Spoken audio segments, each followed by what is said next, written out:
Expectation এত high, না পেলে আমি কষ্ট পাই। তাহলে বিষ্ণু বলেছেন, হয় স্ট্রেঞ্জার নয় ট্রাভেলার, এইভাবে থাকো। ওয়া ইযা আমসাইতা ফালা তানতাযিরিস সাবাহ ওয়া ইযা আসবাহতা ফালা তানতাযিরিল মাসা। আব্দুল্লাহ, যখন সকাল হবে সন্ধ্যার এক্সপেক্ট করো না, যখন সন্ধ্যা হবে সকালের এক্সপেক্ট করো না। সকালবেলা তুমি বিশাল আশা নিয়ে বসে থেকো না যে সন্ধ্যা পর্যন্ত বাঁচবা। যদি বাঁচো, সন্ধ্যা পাও, ভালো, আলহামদুলিল্লাহ। না পাইলে রবের সাথে সাক্ষাতের জন্য রেডি, তাও আলহামদুলিল্লাহ। ঠিক কিনা বলেন? এটা হইতে হবে mindset. Expect less, never be greedy. প্রত্যাশা কম রাখেন, আপনি হ্যাপি হবেন। কিন্তু আমাদের মধ্যে অনেক এক্সপেকটেশন, যেটা আমাদেরকে কষ্ট দেয়, অসুখী বানায়। আরও লাগবে, আরও লাগবে। অনেকের মধ্যে, সবার না, অনেকের মধ্যে এই প্রবণতা আছে না নাই?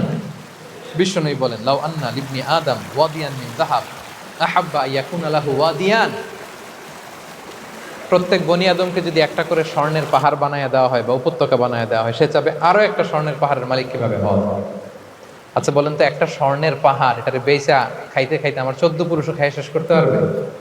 তো আরেকটা দিয়ে আমি কি করব? কিন্তু বিষ্ণু বলেন, অনেকের প্রবণতা আরেকটা চায়। ওয়ালা ইয়ামলা আফাহু ইল্লা তুরাব। কবরের মাটি ছাড়া তার এই আশা, ভরসা, প্রত্যাশা কেউ থামাতে পারবে না। তাহলে আমরা যেন গ্রিডি না হই, লোভী না হই, আমাদের এক্সপেকটেশন যেন কম থাকে।